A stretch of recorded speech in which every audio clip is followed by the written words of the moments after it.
So I wanted to do a little video, you guys, about the difference between, or is somebody experiencing a spiritual awakening or a psychotic event?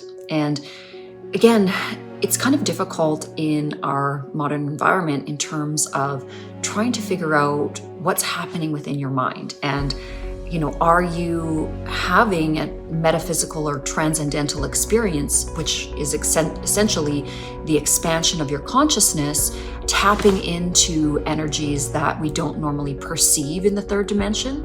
Or, are you having an episode like a manic episode or a psychotic break? And unfortunately, it's hard to know the difference, and it's really hard to gauge, especially when, if you bring these kind of things to people around you, they may not understand how you are, coming into proximity with spiritual entities, seeing things that people don't normally see. One thing I really want to talk about and make sure that goes into this video is, when I was younger and all throughout my life, I've gone through a series of these sort of transcendental awakening type experiences. And to the people around me, they were perceiving it as like I was losing touch with reality, whereas I was experiencing it as an expansion of my consciousness, and I was starting to perceive things that they couldn't see. And again, this has happened to me from a very, very young age.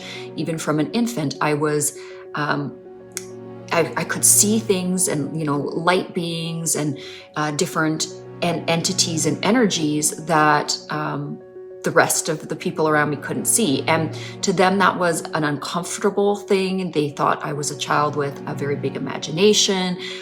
It was kind of something that just wasn't talked about. But again, their perception through their lens, it was some sort of perhaps a mental illness. And I've never experienced it that way at all. It is actually greater insight to me. It is a connection with the divine. It's a very safe feeling. So again, when I go through these periods of expansion, I feel a lot of energy around me. So it's almost like a really intense, warm magnetic field, but it's an absolute peace and an absolute unconditional love. And it's not coming from any particular person.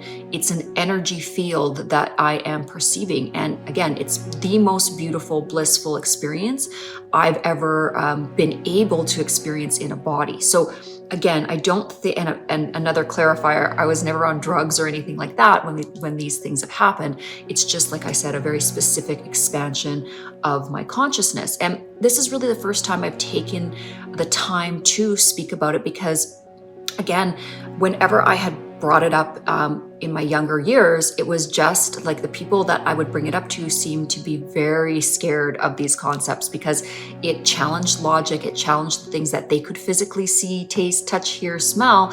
And so for them, that was very uncomfortable. And so I realized that these were things that I had to just experience on my own. And one day I may or may not talk about them, however beautiful it was to experience them.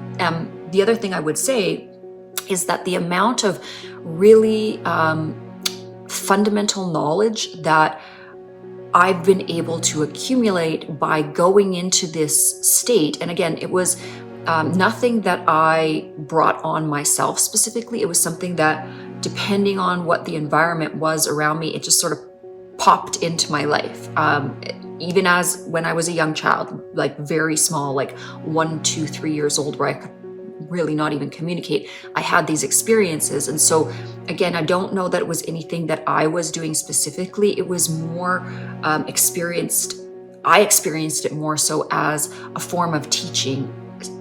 Like the energy was teaching me about itself, I think. And it definitely, when I was going into these states, or when I have gone into these states, I definitely have a pervasive knowing that this is God. There's thought forms coming into my head, wording just to that this is the peace of God, and that God is with me, and that I'm experiencing a part of what God experiences.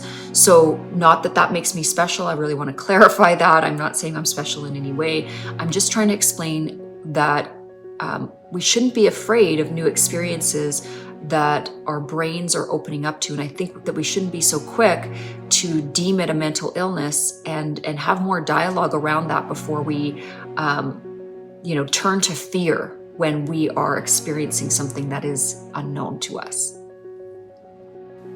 It's very difficult to even have a grasp on like 50 to 100 employees, never mind government systems that manage millions and millions of people. So, I mean, I do believe, just from my own insight of what I've experienced in life, is that it, really massively organized conspiracy theories, I don't think that they exist on the levels of government as much as we think they might. I mean, I do think that there are systems in place that are there to keep us sort of, under control, for sure.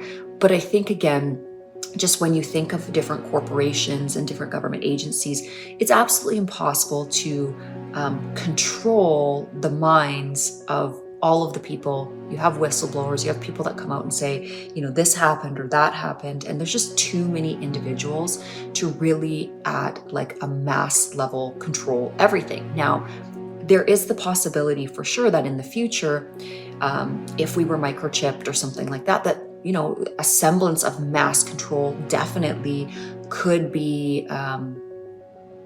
happen in terms of the human population. And the reason I say this is, a lot of people don't think about microchipping, and they think it would be like very complex, or, you would know what was going on. I was also trained as a veterinary technician, and did that for many years when I was, in my younger years. And, it's very easy to put a chip in animals. We put chips in animals all the time.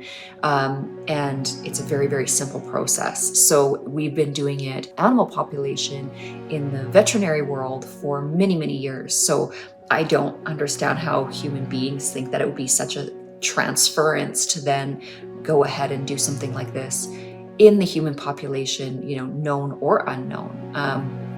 But then again, it brings us back to, what we believe spiritually. So if we do have a faith, and if we do have a faith in a higher power and a creative power and an intelligence above our own that is guiding us and directing us, and that has this, pervasive, all-loving agenda, then to some degree we have to surrender our faith to that power, because that is what all of the wisdom teachings have always told. And I'm not saying that we have to surrender our rights, or we have to surrender, and become a martyr, or just, become lazy and not do anything.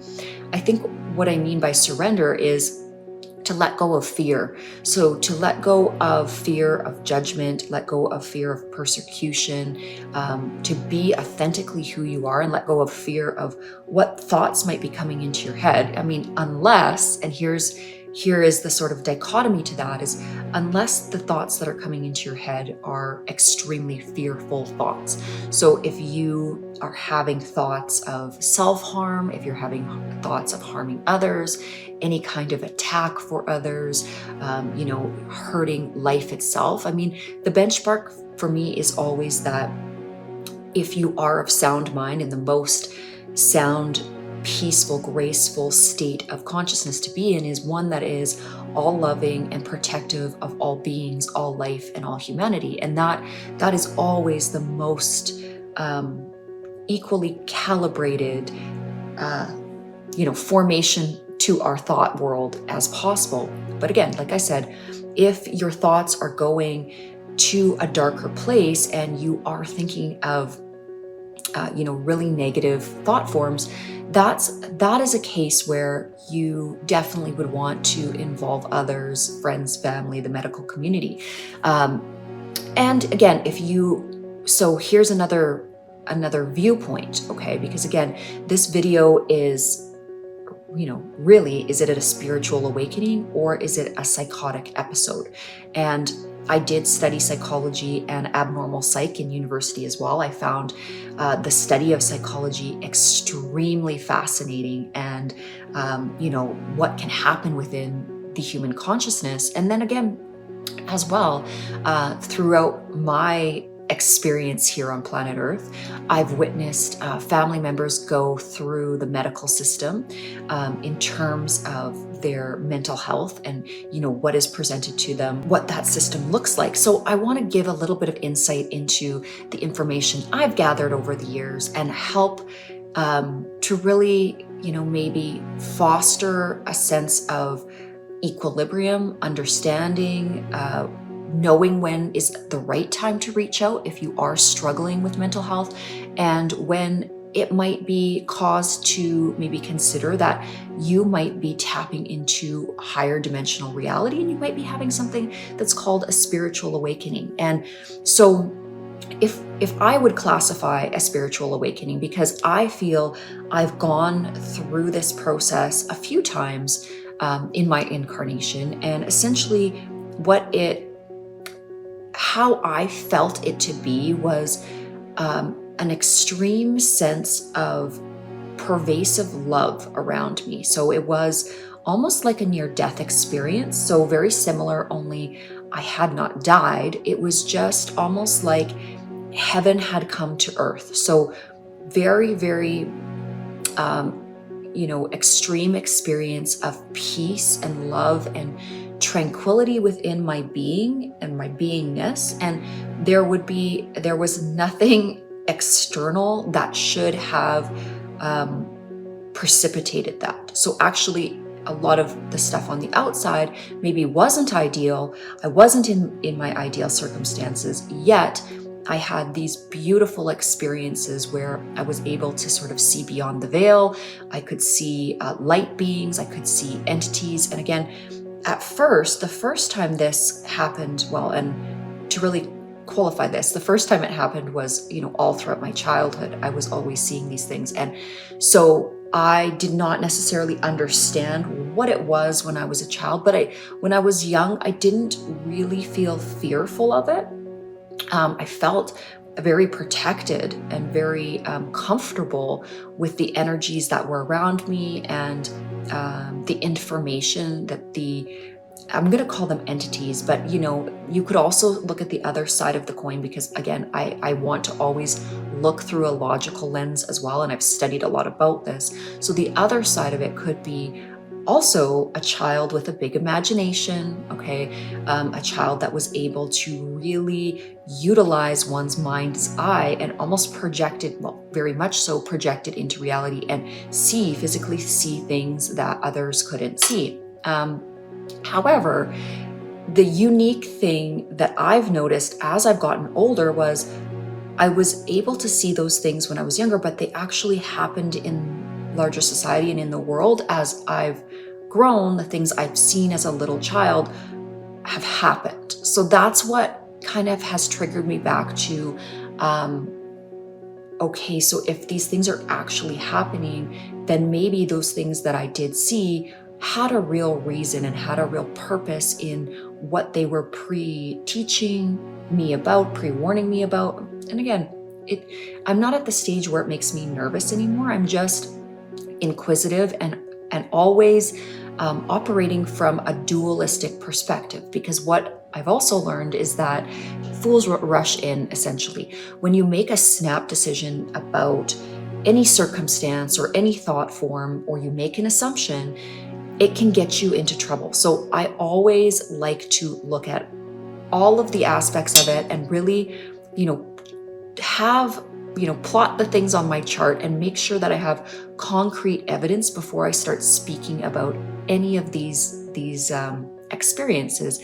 And that's fundamentally why I've actually never shared any of the things that I've seen with anybody in my life to a great extent. I've always kept my cards very hidden in that way. I always knew the experiences I had, but I also, from a very early age, noticed that if I was to share the things that I saw with adults, their experience or their reaction of what I was experiencing was a very negative, very fearful experience. So I just registered that immediately as, okay, this is not something I'm going to talk to these adults about, because they don't understand, and they obviously cannot see the world that I can see. They cannot view the world through the lens I see it, and it's a very beautiful, gentle, loving lens that I get to see it through.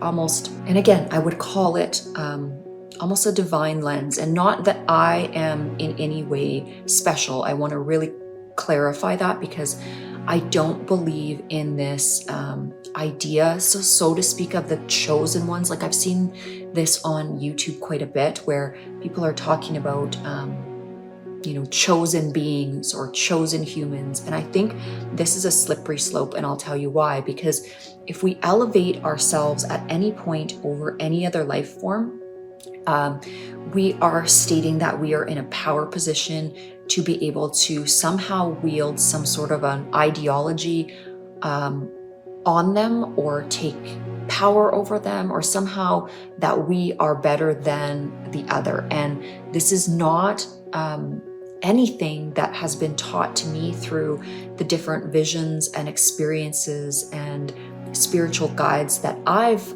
encountered in this incarnation. So very much what I was taught about is, absolute equality, that each and every being has within it a soul structure. So it is a blueprint or an essence of that life form that is eternal and will always be learning as part of the collective consciousness. It is an aspect or a ray, think of the rays of the sun, of the divine, and all aspects of divinity or of that one unifying proponent, the law of one, whatever you want to call it, they're all equally important, because they give a unique perspective. They are in and of themselves a unique dimension by which the creator and all collective consciousness, because of course we know everything is connected. There is no actual division between anything. Everything at the quantum level is interconnected. Okay, so there is no individual that is per se chosen in that way. And here's again why I really want to make this video is, again, I'm seeing a lot about the Christ, the Antichrist, the end of times, all these different things. And I'm not saying that that is or should not be talked about, because I think it's a dialogue that is in so many of our holy books. And so it's a dialogue worth deconstructing and having a semblance of a rational dictation about. But I think that what these books are actually talking about is consciousness. So there is a Christ consciousness. This means a very high calibrating frequency of our thought forms that is unconditional love, that calibrates to a high level of light within one's being, this illumination. So the illumination, or when you look at different depictions of saints or holy ones with sort of a halo around them, that is actually the light frequency that they are emanating. And usually this depiction is around the head, like a halo, kind of suggesting that the energy within that entity or that being has moved up from the lower centers of consciousness, right, up through the system towards the crown chakra, or towards that divine knowing, or that third eye kind of vantage point, and is now transmitting this light and love. And I mean, that's a very simplistic, very safe teaching. It doesn't incite attack on any other. It's just basically saying that if we move our consciousness up towards this beautiful dissemination of our thoughts into unconditional love, then we become one. That's that communion into oneness, into that knowingness that that all life is valuable, and that all human beings, animals, extraterrestrials, any life that is present in the universe is a valuable aspect of the oneness, okay? And if we think of the resurrection or the descent into, say, hell, okay, because again, this is something that a lot of these books tend to teach.